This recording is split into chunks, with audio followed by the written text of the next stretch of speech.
Bagi saya rasa Ramadan yang saya terasa berharga sangat ialah bila mana menyambut Ramadan di negara Arab tu sendiri lah, di Jordan. Di sana lebih menyambut bulan Ramadan lah berbanding kita di sini menyambut Syawal kan. Dia punya pelita, bulan sabit semua tu waktu nak raya kan. Tapi diorang waktu Ramadan. Jadi nampak mereka sangat appreciate dengan Ramadan, pergi ke masjid. Jadi kita pun terikut lah. 20 hari pertama tu memang solat di masjid dengan Syekh Makmun lah, biasa semua orang kenal kan. Dan 10 malam terakhir tu saya decide untuk pergi ke umrah lah. Itulah kali pertama saya pergi umrah waktu Ramadan. Betul-betul tiba dekat Masjidil Haram tu, Syekh Sudais tengah baca, tengah qiyamul lail. Itu kali ada buat ni ke? Ada buat lain sikit ke daripada yang lain? Kat rumah dia buat halaqah ke apa? Kadang-kadang sayang juga kan, macam anak-anak tapi yang dia dapat huruf pertama tu daripada orang lain. Betul. Juga, yeah.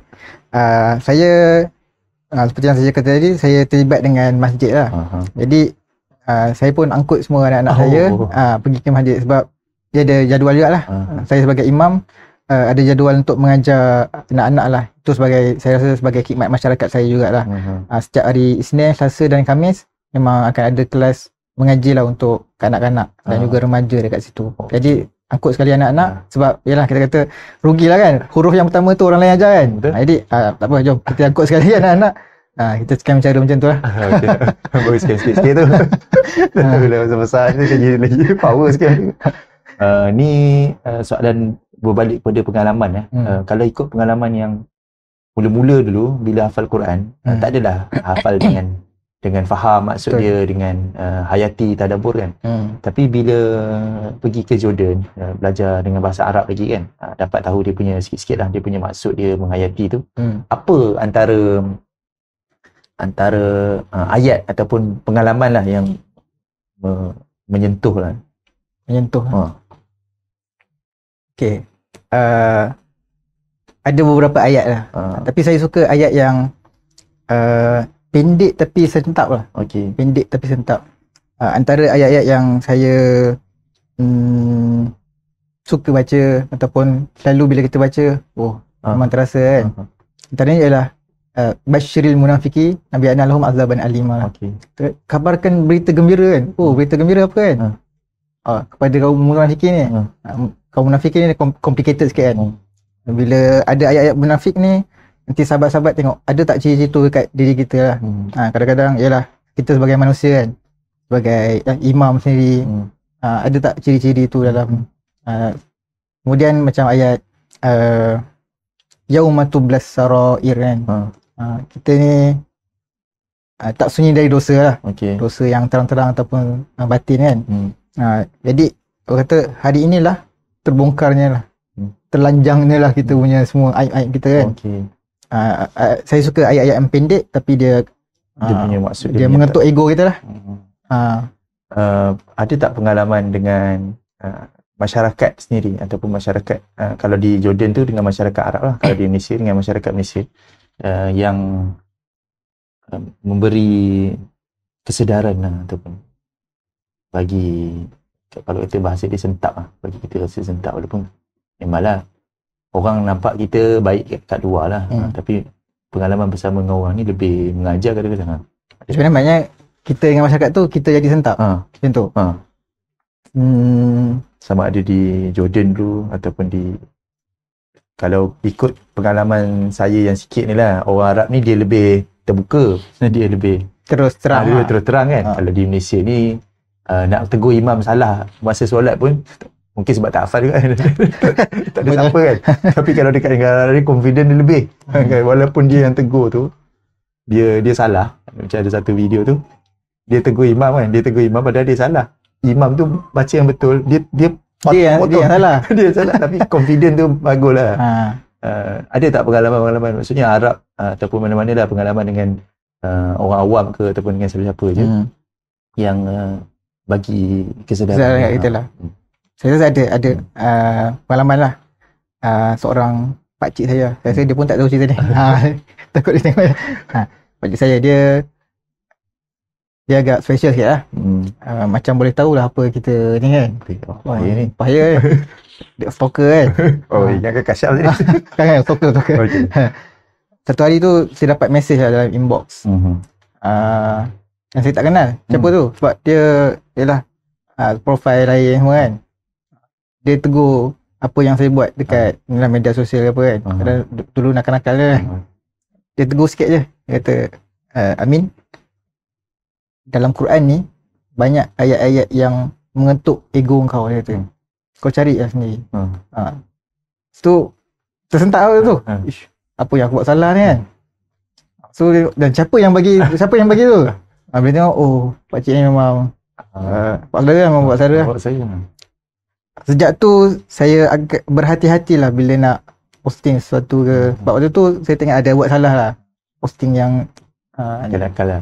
Nakal sikit lah dulu kan. Macam tu lah. Bagus lah. Kalau tengok ini pengalaman di luar lah. Maksudnya luar kerja dengan luar daripada Al-Quran.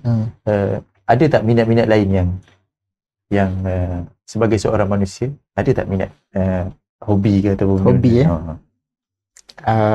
selain daripada kerja, Al-Quran, antara hobi tahu futsal, sukan. Okey. Tapi lately ni dah rasa macam tua dah. taklah kan. Rasa macam satu benda yang rugi lah, terlepas lah kot. Tapi kita cuba. Saja tanya soalan ni sebab nak tanya macam mana nak menyeimbangkan antara, maksudnya kita ni sebagai manusia dan juga bukan sebagai manusia saja, sebagai Muslim sekalipun, kita meyakini yang Islam tu menyeliputi semua aspek kan. Macam mana kalau ikut pengalaman sendirilah, macam mana nak menyeimbangkan antara orang kata akhirat, sisi akhirat dengan sisi dunia ni? Tak kira lah dalam untuk diri sendiri kan, untuk diri sendiri hobi ataupun minat dengan keluarga, dengan masyarakat. Dan tadi masyarakat adalah sikit, tapi masih sebenarnya dia ada ruang-ruang yang lagi lah. Betul. Antaranya ialah satu, tadi masyarakat adalah sikit-sikit kan. Yang kedua ialah saya cuba libatkan diri dengan tarbiyah lah. Tarbiyah NGO, supaya ialah kita ada bermanfaat lah bagi masyarakat sendiri kan. Itu nak menambah akaun kita walaupun kita selepas meninggal nanti lah. Tapi itu yang saya rasa masih boleh diperbaiki dalam keseimbangan dia lah. Memang jadual sangat padat, macam tu. Tapi insyaAllah lah apa yang kita, ilmu kita ni, kalau ialah kita ada ilmu, kita kena sampaikan. Jadi saya rasa bolehlah berkhidmat ataupun berkongsi macam ceramah-ceramah asas kira kan. Itulah kot sumbangan. Dari segi ini sebelum soalan terakhir ataupun sebelum kita punya sembang yang terakhir ni, bila dah masuk ke dalam alam kerjaya kan, dah tengok sendiri realiti masyarakat Malaysia ni kan, dan memang ada pun, saya pun tahu juga dalam kalangan orang yang bidang agama, tapi bila dia masuk ke alam kerjaya tu, dia memilih untuk bidang yang tak ada kena-mengena langsung. Dia mungkin ada kena-mengena sikit-sikit tu tak boleh, dia ada tak ada kena-mengena langsung.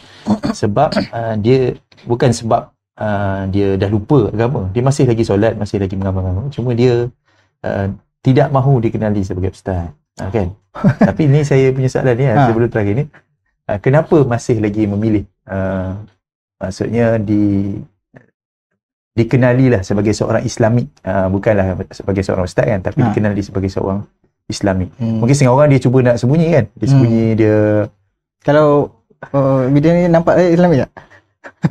Ada kan lalu tak pakai kopiah kan. Itu memang sengaja lah tak pakai kopiah. Tak nak bagi nampak Islami sangat lah. Dan kalau di office kali pun, di bank, memang orang tak kenal apa. Tak kenal sebagai ustaz lah. Kalau boleh, yelah, di tempat kerja lain lah kita punya identiti. Kita tak nak, sebab ruang-ruang dakwah, ruang-ruang supaya orang tengok, oh bagus ni sebenarnya, akhlak kan, syakhsiah, itu pun boleh menjadi tarikan ni lah. Walaupun kita tak cakap dakwah ni pun, dia tengok kita pun sebagai Muslim. Dia sebenarnya yang masyarakat lebih pandang adalah tingkah laku kan. Tingkah laku, betul. Bukannya apa yang kita cakap.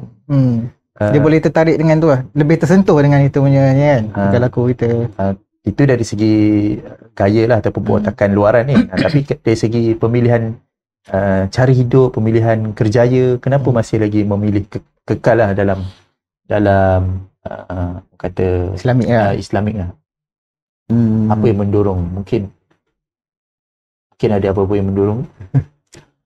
Sebagai seorang Muslim, ialah kita rasa Islam itu ialah menyeluruh yang meliputi segala hal dalam kehidupan kita, tanpa meminggirkan kita punya kerjaya ke, walaupun seorang itu belajar bukan dalam bidang agama, sebenarnya agama dah cover dah. Jadi kita tak nak lah, kalau kita contohnya kita tak nak beridentiti sebagai Islamik, tapi membuatkan diri kita ni jauh dengan Islam, tak boleh juga. Jadi kena tetapkan kita punya pendirian lah. Walaupun kita rasa kita jauh, identiti kita tak nak Islamik, tapi kita punya cara hidup tu mestilah kekalkan Islamik lah. Sebab kita percaya kepada nanti kita ada mendapat ganjaran. Okey, satu lagi soalan yang terakhir saya rasa. Ini bukan soalan lah, ini lebih kepada permintaan lah. Untuk minta bagi nasihat sikit kepada saya, kepada semua yang mendengar. Terutamanya kita ni dalam bulan Ramadan ni, sepatutnya bulan Ramadan ni bukan sepatutnya lah, yang saya sebut banyak kali dah. Walaupun kita dikenal bulan Ramadan ni sebagai bulan puasa, tapi Allah SWT namakan dia bulan Al-Quran. Jadi apa pesanan ataupun nasihat yang boleh diberikan lah? Okey. Yang terakhir kan, pesanan terakhir lah, insyaAllah. Okay, kita sedang berada di kira pertengahan yang kedua. Jadi pertengahan yang kedua ni penting. Maknanya inilah 10 hari yang kedua ni penting untuk kita muhasabah balik 10 hari yang pertama ni. Dan 10 hari yang kedua ni lah menjadi penentu kita 10 hari yang terakhir nanti. Okay, berkenaan dengan Al-Quran, jangan tinggalkan Al-Quran walaupun satu ayat kita baca. Sebab boleh jadi satu ayat itulah yang akan menjaga kita lah, yang akan memandu kita pada hari tersebut. Jangan tinggalkan Al-Quran, sebab Allah sebut kan Al-Quran itu mubarak, barakah lah. Walau kita sesibuk mana pun dalam kita punya kehidupan seharian, jadual kita, bila kita baca Al-Quran tu, dia akan memberi keberkatan lah. Tak kisah keberkatan dari segi keberkatan masa, keberkatan rezeki kita. Satu lah minta tips sikit kalau ada dalam pendengar ni yang memang tak tahu baca Quran, ataupun dia bolehlah sikit-sikit apa yang dia belajar masa kecil tu macam mana kalau orang yang macam ni? Okey. Kalau yang baru lah, ataupun tak berapa pandai baca Quran, tak apa, teruskan baca. Itu pun ada pahalanya. Ataupun boleh juga tadabbur. Kalau tak pandai macam nak membaca laju ke, baca sikit-sikit tapi kita cuba memahami satu ayat tu lah, memaknai satu ayat tu pun sudah memadai sebenarnya. Afala tadabbaruna al-Quran am ala qulubin aqfaluha. Hak Al-Quran ni bukan saja nak baca je. Kita perlu memahami dan memaknai lah. Okey, terima kasih banyak sudi disembang santai kan, walaupun tak apa, tak adalah santai sangat tapi cuba dah nak santai. Tapi terima kasih lah, ada pengalaman-pengalaman yang menarik yang kita boleh kongsikan, yang kita boleh ambil manfaat, iktibar. Yang paling penting Allah SWT menerimalah amalan kita ni. Mudah-mudahan kita masuk dalam timbangan berat kita di hari akhirat nanti, dan kita keluar daripada bulan Ramadan ni dengan amalan diterima dan juga dosa-dosa yang diampunkan, insyaAllah. Itu saja. Terima kasih banyak. Minta maaf kalau ada kekurangan kesilapan daripada pihak saya, pihak Ikram Sewangsa yang sudi menyediakan tempat eksklusif. Eksklusif. Nampak eksklusif? Ikram ni eksklusif. Itulah kan, ramai orang yang Ikram ni eksklusif. Tapi sebenarnya kita cuba nak bawakan macam-macam orang untuk membumikan lah. Nak tunjuk macam mana sebenarnya dalam Ikram ni banyak je orang banyak je manusia yang ada dalam Ikram ni, insyaAllah. Okey, terima kasih sekali lagi kepada semua yang sudi mendengar juga, dan insyaAllah kita jumpa lagi dalam episod-episod yang akan datang. Kita tangguhkan dulu dengan tasbih kafarah. Subhanakallahumma bihamdika asyhadu an la ilaha illa anta astaghfiruka wa atubu ilaik. Assalamualaikum warahmatullahi wabarakatuh.